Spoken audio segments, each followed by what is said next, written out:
హ్రీంకారాసనగద్భితానలసికాం సౌహక్లీం కళాం బిభ్రతీం సౌవర్ణాంబరధారిణీం వరసుధాధౌతాం త్రినేత్రోజ్వలాం వందే పుస్తకపాశమంకుశధరాం స్రగ్భూషితాముజ్వలాం త్వాం గౌరీం త్రిపురాం పరాత్ప్రగళాం శ్రీచక్రసంచారిణీం. ఓం శ్రీ విజయవాడ కనకదుర్గాదేవ్యై నమః. దుర్గామలీశ్వరాభ్యాం నమః. ఓం వసుదేవసుతం దేవం కంసచాణూరమర్దనం దేవకీ పరమానందం కృష్ణం వందే జగద్గురుం. ఓం శ్రీ రాధాకృష్ణాభ్యాం నమః. మనందరికీ కూడా ప్రేక్షకులకి, ఫాలోయర్స్కి, మన ఛానల్ని ఆదరించినటువంటి వాళ్ళకి, మన అభిమానులందరికీ కూడా ముఖ్యంగా నూతన సంవత్సర శుభాకాంక్షలు. 2026 పరాభవనామ సంవత్సరం ఫస్ట్ పాయింట్. సెకండ్ పాయింట్, ఈ సంవత్సరానికి రాజు ఎవరో తెలుసా? గురువు. కాబట్టి ఎంతైనా సరే శాంతంగా విజ్ఞానంతో చేస్తాడనమాట గురువు. మంత్రి ఎవరు? ఇప్పుడు కుజుడు. మంత్రి చాలా డేరింగ్ స్టెప్స్ వేస్తాడనమాట. కాబట్టి ఈ సంవత్సరం పరాభవనామ సంవత్సరం అంటే 60 సంవత్సరాల క్రితం వచ్చిందండి. 1966-67 సంవత్సరం ఉగాది వరకు వచ్చింది పరాభవనామ సంవత్సరం. కాబట్టి ఆ సంవత్సరంలో ఉన్న వాళ్ళకి అవమానాలు ఎక్కువగా ఉంటాయి. పాపం పుట్టినోళ్ళు మంచి ఆఫీసర్స్ అయ్యారు, మంచిగా కోటీశ్వర్లు అయ్యారు, బిజినెస్ మెన్స్ అయ్యారు, కానీ అవమానాలు ఎక్కువ ఉంటాయి. ఈ సంవత్సరంలో పుట్టే పిల్లలకు కూడా అలా ఉండడానికి ఎక్కువ అవకాశాలు ఉంటాయి. లేకపోతే ఈ సంవత్సరంలో అన్ని రాశుల వారికి కూడా ఎంత బాగున్నప్పటికీ కూడా కొంచెం అవమాన పాళ్ళు ఎక్కువగా ఉండడానికి అవకాశాలు ఉన్నాయి. ఇకపోతే సేనాధిపతి వచ్చేసరికి మనకి చంద్రుడు, సస్యాధిపతి గురుడు, ధాన్యాధిపతి బుధుడు, అర్ఘాధిపతి చంద్రుడు, మేఘాధిపతి చంద్రుడు, రసాధిపతి శని, అలాగే నీరసాధిపతి గురుడు. ఈ విధంగా ఉన్నాయండి మనకి. ఆ తర్వాత మనకి ఆదాయ వ్యయాలు కనుక మనం చూసుకున్నట్లయితే కొన్ని రాశుల వారికి మామూలుగా ఉన్నాయి, పెరిగినాయి. కొంత రాశుల వారికి లాస్ట్ ఇయర్ కంటే తగ్గినటువంటివి ఉన్నాయి. విడివిడిగా ద్వాదశ రాశుల వారికి మనం చెప్పుకుందాం. అయితే ముఖ్యంగా మనకి ఈ 2026 సంవత్సరం ఉగాది నుంచి మళ్ళీ 2027 సంవత్సరం ఉగాది వచ్చేంత వరకు కూడా మనకి 12 రాశుల వారికి జాతకాలు ఏ విధంగా ఉంటాయో ముందు తెలుసుకునే ముందు గ్రహ స్థితిగతులు ప్రధానమైనటువంటివి మనం తెలుసుకోవాల్సినటువంటి అవసరం ఉంది. దాంట్లో భాగంగా రాహు నవంబర్ 25, 2026 సంవత్సరం వరకు సింహరాశిలో ఉంటాడు. అదేవిధంగా కేతు మనకి ఈ యొక్క సింహరాశిలో కేతు ఉంటాడు, రాహు కుంభరాశిలో ఉంటాడు. అలాగే ఈ యొక్క శని మనకి మీనరాశిలో ఉండడం అనేటటువంటిది జరుగుతుంది.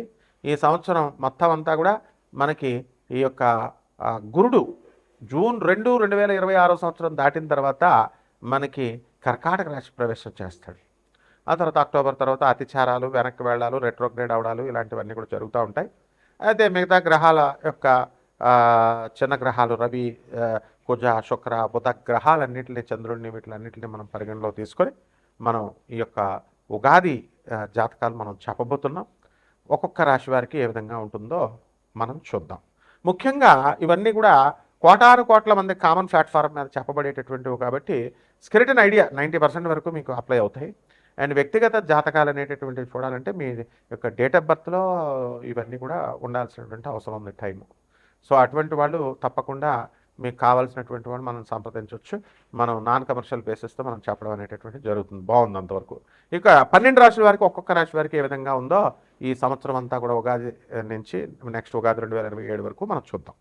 మేషరాశి. ఈ మేషరాశి వారికి కనుక మనం చూసుకున్నట్లయితే ఆదాయం ఈ సంవత్సరం 11 ఉందండి. అలాగే ఖర్చు వ్యయం వచ్చేసరికి 5, రాజ్యపూజ్యం 2, అవమానం 4గా ఉంది. కాబట్టి మనకి వ్యయము తక్కువగా ఉంది.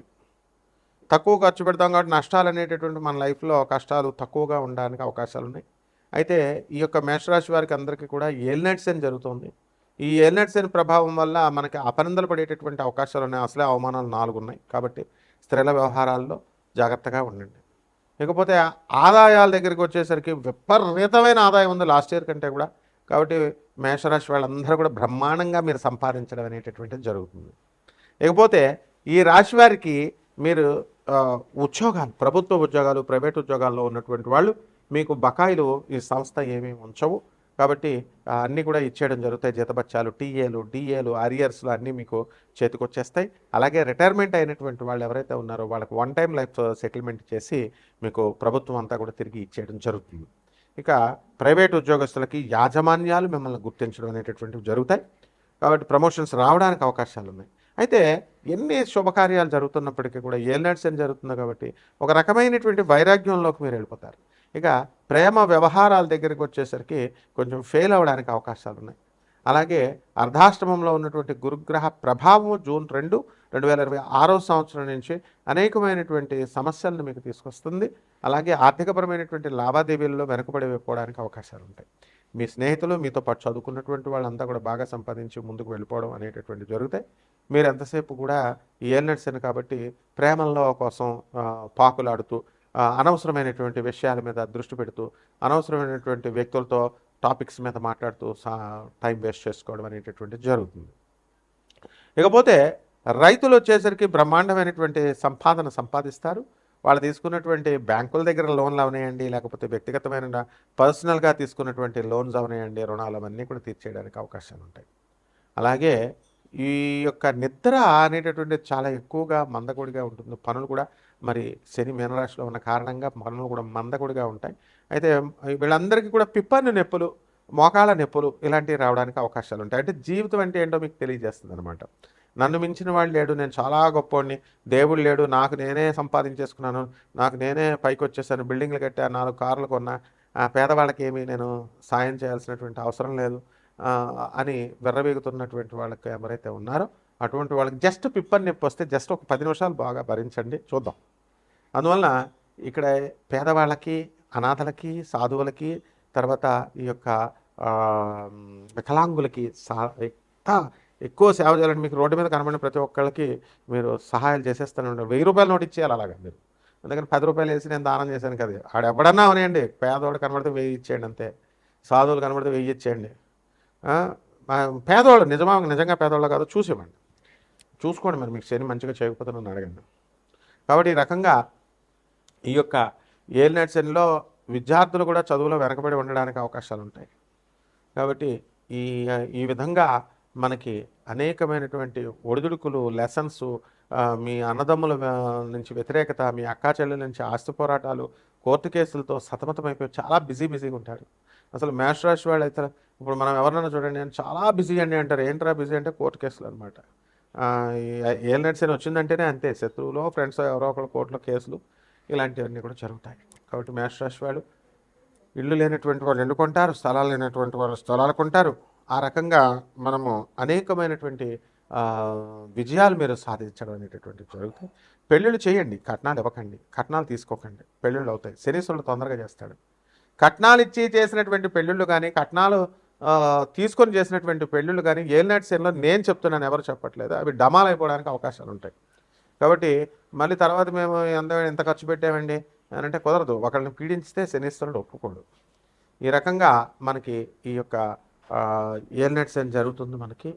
కాబట్టి మేషరాశి వారికి ఏం చేయాలండి మనం పరిహారాలు అంటే, మొట్టమొదటగా పేదవారికి అందరికీ పేద స్టూడెంట్స్ అందరికీ కూడా హెల్ప్ చేయండి మీరు. ఇక రావి చెట్టు చుట్టూ ప్రదక్షిణాలు చేయాలా, ఓం శనేశ్వరాయ నమః అంటూ.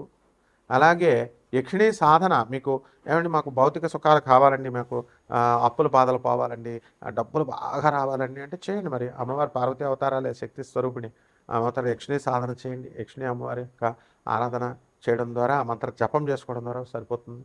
అలాగే శని ఏలినాటి శని కాబట్టి శని జపం చేయండి, శని స్తోత్రాలు చదవండి. అలాగే మీకు చక్కగా మేషరాశి కాబట్టి గురుడు అర్ధాశ్రమ గురుడు నాడు గురు జపం చేయండి, గురు స్తోత్రాలు చదవండి. పసుపు రంగు వస్త్రాలను పేదవాళ్ళందరికీ కూడా దానం చేయండి.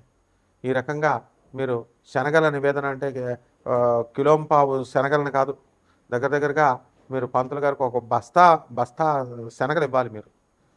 తర్వాత ఏదో 100 రూపాయలు 200 రూపాయల దక్షిణ కాదండి, మీరు చక్కగా ఒక 5,000 రూపాయల దక్షిణ, తర్వాత శనగపప్పులు బస్తా ఇవ్వండి. చక్కగా హాయిగా వాళ్ళు ఆశీర్వదించాలి మిమ్మల్ని. అలాగే శివుడికి అభిషేకాలు, పంచామృతాలతో అభిషేకం చేసుకోండి. ఉత్తుత్తి నీళ్ళతో చేస్తే ఏమొస్తుంది అభిషేకం? పంతులు గారికి ఏదో 10 రూపాయలు 50 రూపాయలు 100 రూపాయలు కాదు అభిషేకం. మొత్తం మీరు అభిషేకం చేసి మీరు మహన్యాసం ఇవన్నీ కూడా చదివి వాళ్ళు చేస్తారు. మీరు అభిషేకం చేసి 30,000 రూపాయలు తక్కువ కాకుండా మీరు అభిషేకాలకు ఇవ్వాలి. ఎందుకంటే విశాఖ జిల్లా నుంచి పంతులు గారు అసోసియేషన్ అంతా కూడా గురువుగారండి మాకు అభిషేకం నీళ్ళతో చేయమంటే ఎలా అండి గురువుగారండి అన్నారు. నిజమది వాస్తవం, మిమ్మల్ని బట్టే వాళ్ళు ఇచ్చేస్తున్నారు. కాబట్టి చక్కగా మీరు అభిషేకం చేయించుకోండి, పంచామృతాలతో, పళ్ళ రసాలతో, అన్నిటితో 30,000 రూపాయలు మీరు చక్కగా ఈ పంతులు గారులందరికీ కూడా మీరు చక్కగా చేయండి. ఈ విధంగా చేస్తే సరిపోతుంది. శుభమస్తు.